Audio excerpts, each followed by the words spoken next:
Hi everyone, welcome back to my channel. My name is Laurie if you're new here. Today I'm going to play in my scrap journal.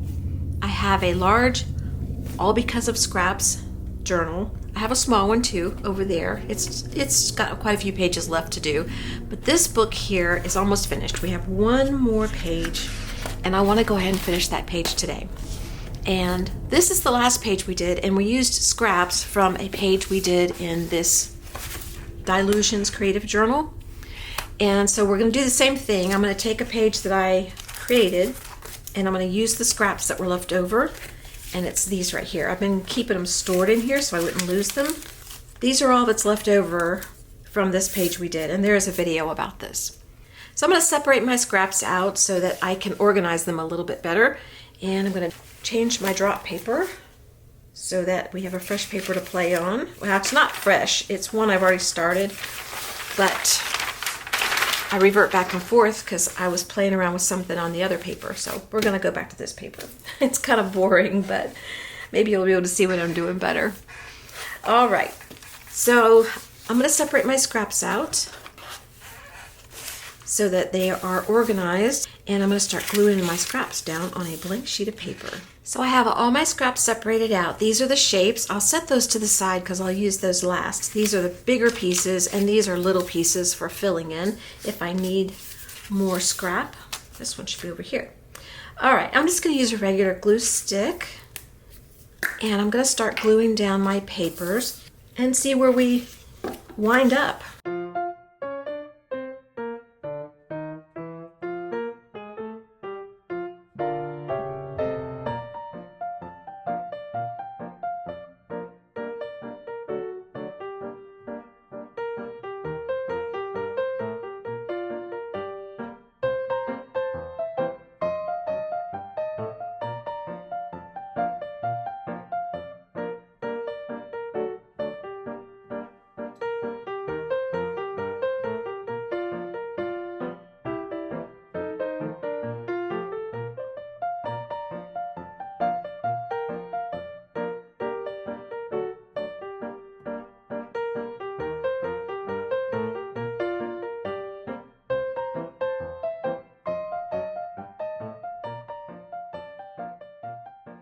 So you get the idea of what I'm doing. I'm going to go ahead and add the rest of these little scraps on here, and then when I come back, we'll do the next step. Okay, all I have left is my shapes. All the other scraps are glued down, and I've kind of looked over the page because I wanted to see if there was anything that stood out to me that I didn't want to lose. So I may lose all of this, and you have to get used to the idea that you might lose all of it, because the only way to get to the end result is to push through and keep going beyond what you think you should, because I always want to stop too soon. I can show several pages where I probably should have kept going, and maybe I'll go back later and do them. I don't know, but for now, we're on this page. What I did was I turned the book around and I looked at it in different ways, and I really like this area up here. I didn't want to lose that if I could help it. I'm not going to be attached to it so that I won't lose it. I just would prefer not to lose it. And I decided to work with the book this way so that I could kind of keep some of these shapes that I see. This looks like a walkway to me, all these little marks. So I want to kind of keep that, and I really like this area. I kind of want to keep that. I'd like to keep a little bit of this, a little bit of this. There's a lot I want to keep. So we're just going to start pushing some of the areas back and trying to bring out the shapes I want to keep and see what happens. And if I lose control and I lose it all, I lose it all. It's okay.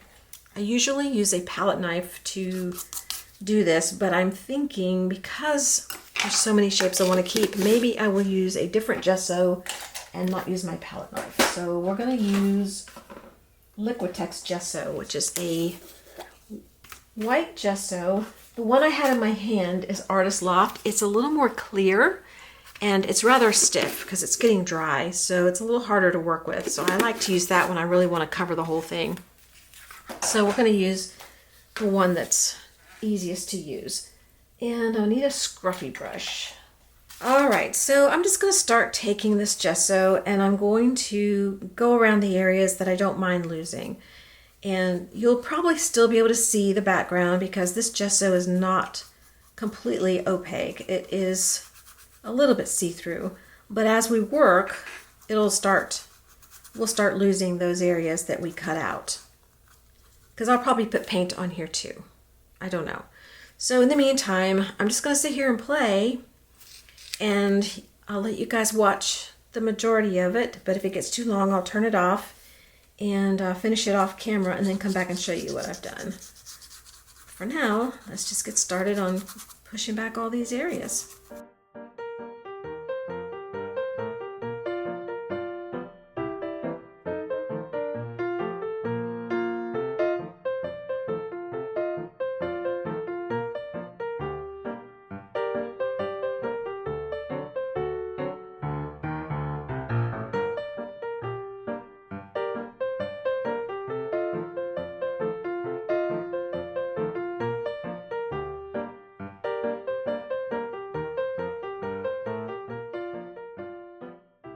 Okay, so you've kind of got the idea of what I'm doing. I'm going around the shapes I want to keep, and I'm trying to evaluate as I go what I want to keep. So I've covered a few things that I thought I wouldn't cover because I thought about it and I thought, well, I've got scraps I want to put down on top of this.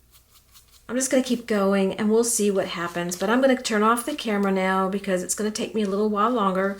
And I want to make sure and not rush it because I don't want to lose something that I want to keep. When I come back, everything will be pushed back that I wanted to push back. And then I think we'll probably bring some paint in at that point.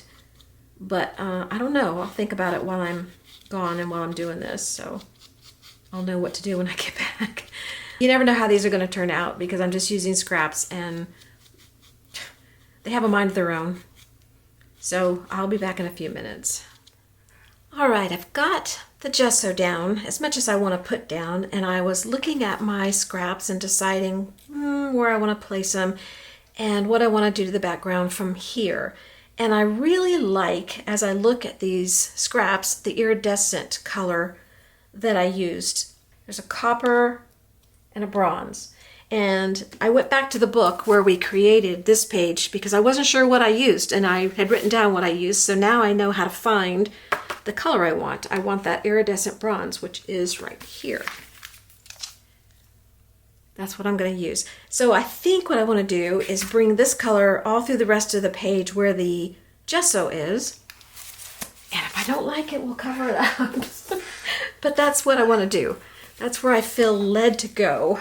And it's still kind of see-through, so I might still keep some of this here. I don't know. I'm not going to worry about it. I just know I want to cover up the gesso with this color. So I'm going to try it and see what happens. Let's put a little bit out on a plate here and we'll get started. And I'm going to do the same thing. I'll do a little bit with you guys. I'm going to still use this scruffy brush. I'm not using a real good paintbrush or anything. And I'm just going to start going around all these areas. And I'm probably going to bring a watercolor or something in to fill in the areas where I can't get my brush to go easily, like in between some of these things that I want to keep. I have just a little space. So I might bring a watercolor in or something to fill it in. I really don't know.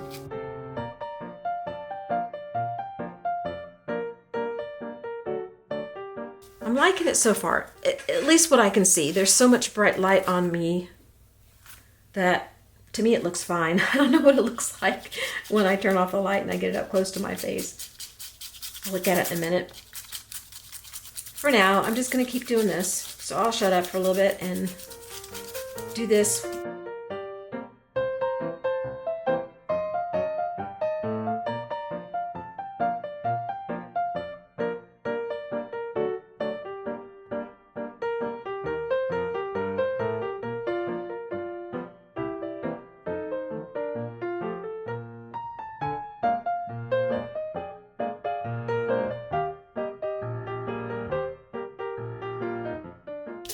Okay, toward the end there, I added water into my paint so that it would go a little further down here and it would be even more transparent because I didn't want to cover up those little blotches, whatever they are.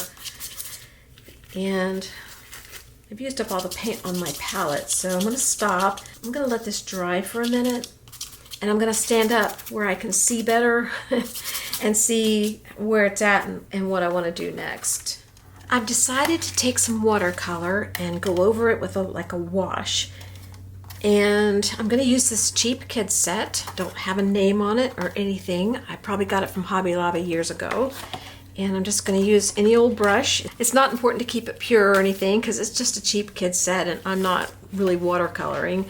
And I do have a swatch of this palette right here so I can look and see what color I might want to use. I'm going to wet this brush. First I want to do the bottom. Let's pick this color right here. And I'm just going to start putting it on here. See if it shows up. I don't know if it's going to show up. Yes, a little bit. Not too much. It's a little bit light. I may change colors. I don't know. I'm just going to play and see what it looks like when I get done.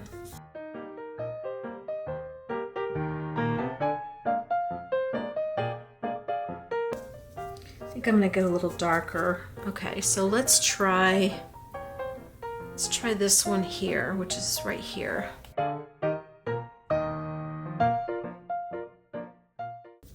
It shows up a little better. If I washed right over it, what would happen? Not a whole lot. I'm just going to wash the whole thing, the whole bottom area, on top of my colors and everything.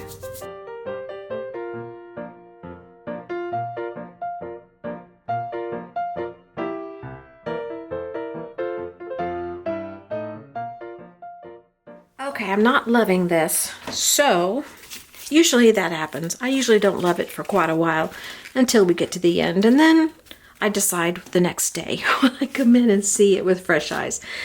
I'm going to try something else. I'm going to try this Distress ink, and it's by Tim Holtz Ranger, called Broken China. I'm just going to put it on here like this.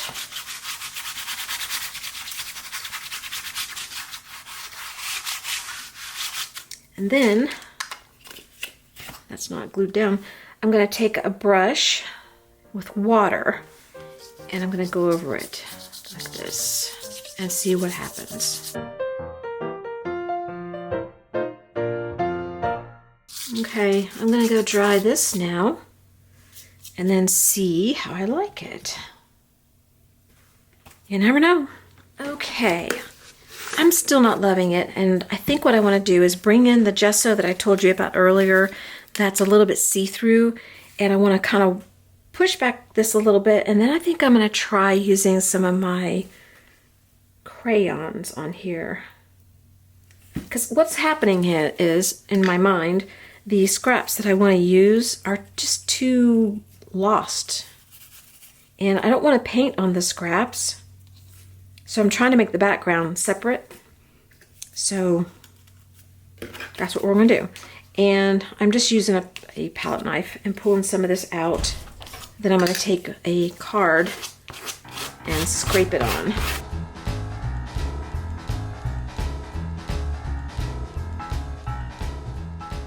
It's going to look blue because I used the Distress ink pad, and I'm going to let that dry and see how I like it.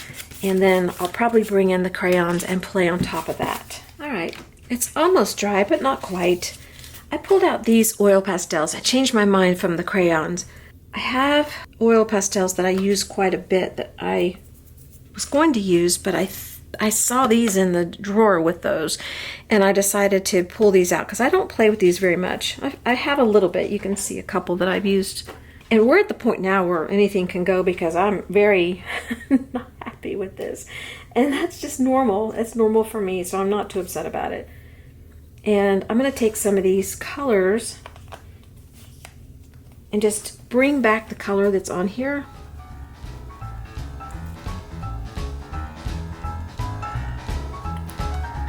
And just have a little fun with them.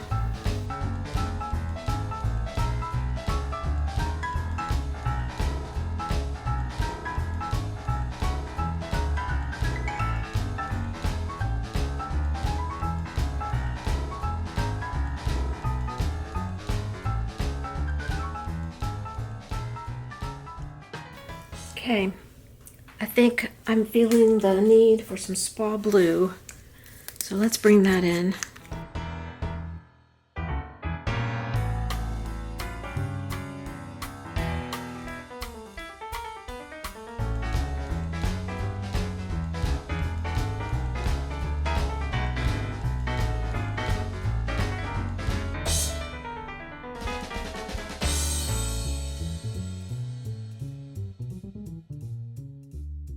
This is just a brush that's destroyed. I use it as a mark making tool. Paint's too dry.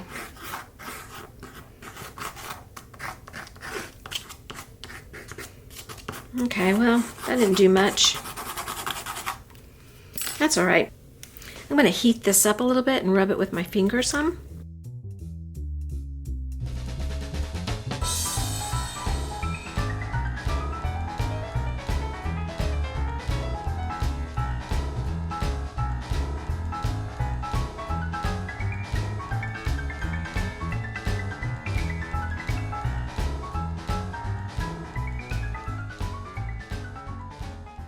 I'm going to keep playing with these oil pastels and turn a lot of these little circle-y things into flowers.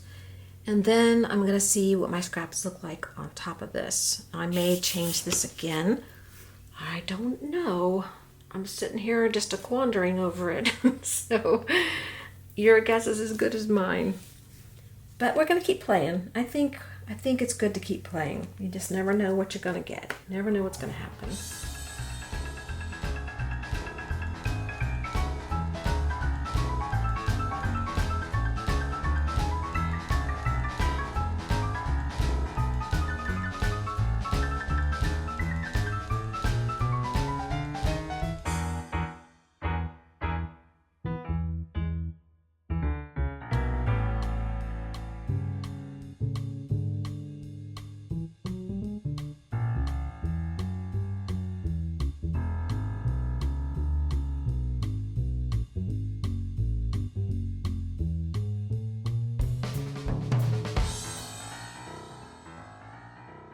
I have this brush.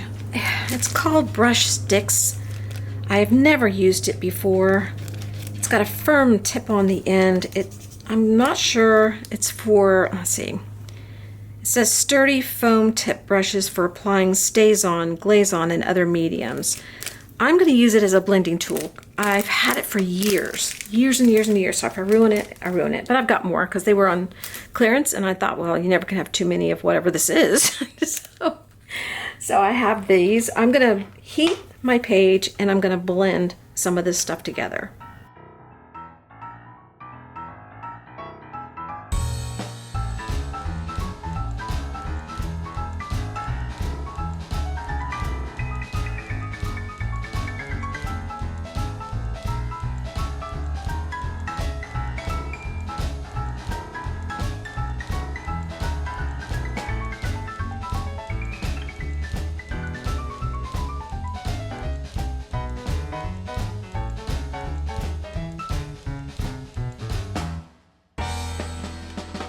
Let's see, what do we need to do to add our scraps in?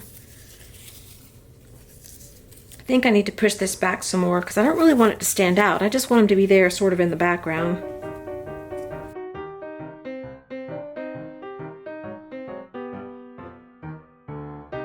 I think I'll glue these down, and then we'll push the background back once these are on, and I can work around them.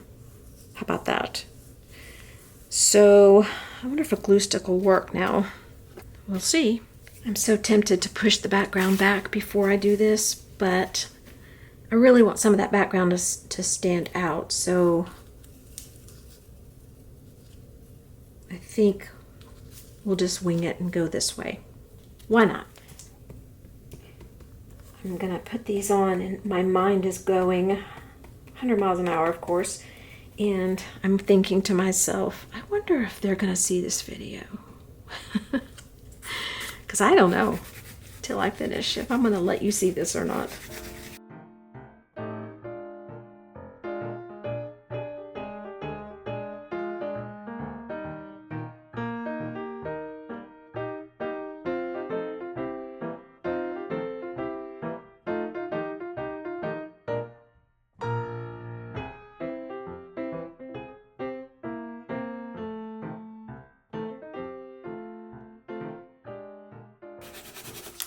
I think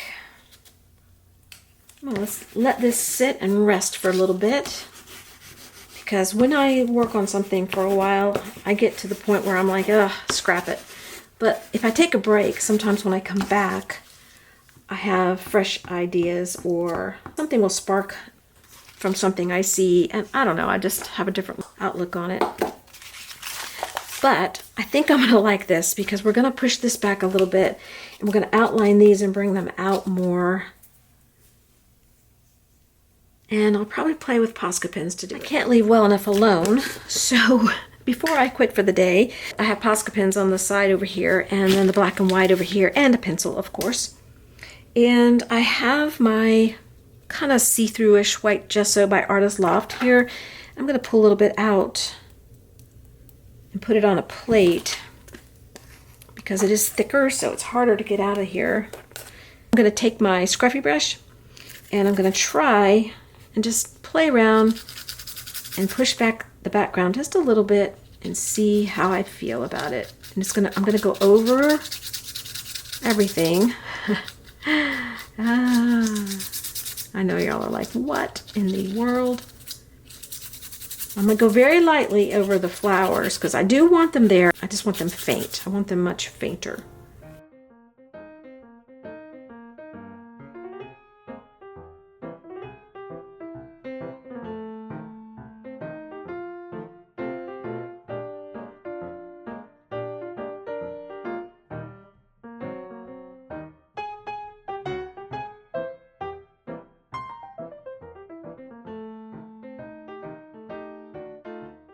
This is fairly dry, and before I leave for the day, I'm going to take some pencils. I don't know if they're water soluble. This one is, this one is, this one is not. I'm just going to put in some stem work.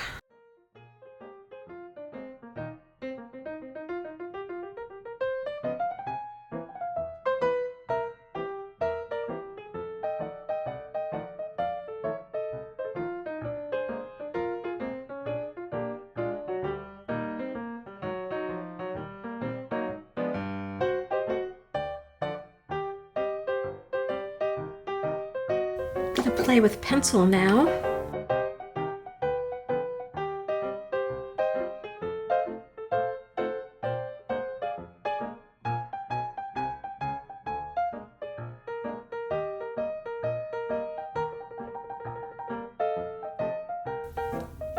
China marker, white China marker.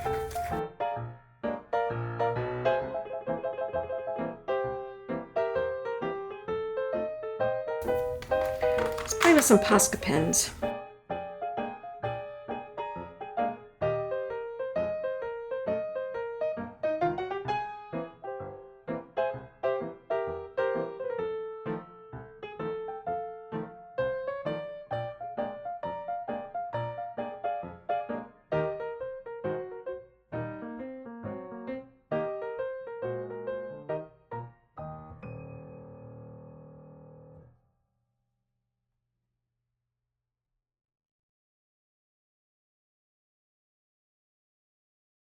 Okay, I'm going to do black and white now, and then I'm going to see if that makes me happy. I'm getting close.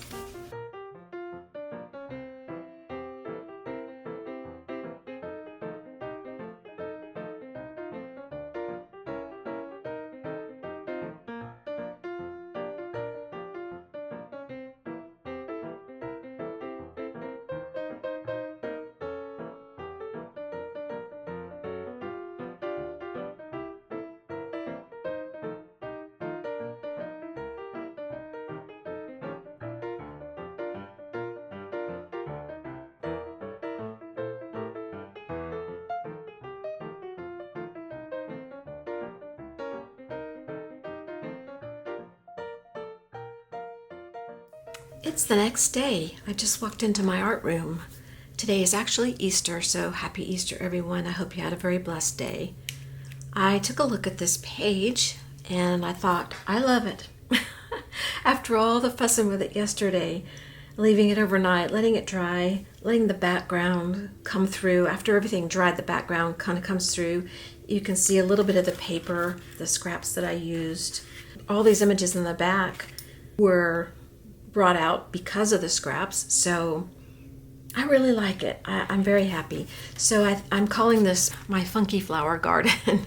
The only thing I want to do now is put some gel pen marks on it. A little bit of mark making on the page here.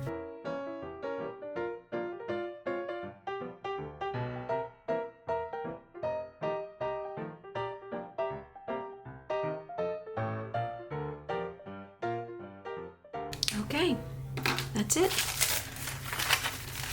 Let me give you a little close-up. You can see all the papers. This tore a little bit. I don't care. I like it. It just gives a little character. I just really think it's interesting to see the torn bits of paper. All right, guys. I hope you enjoyed. Hope you are inspired to try and make something with your scraps. That is it for this book. Let's see what it looks like closed. If it can close. There we go. It doesn't close very well. That's good. I love it. Nice and chunky.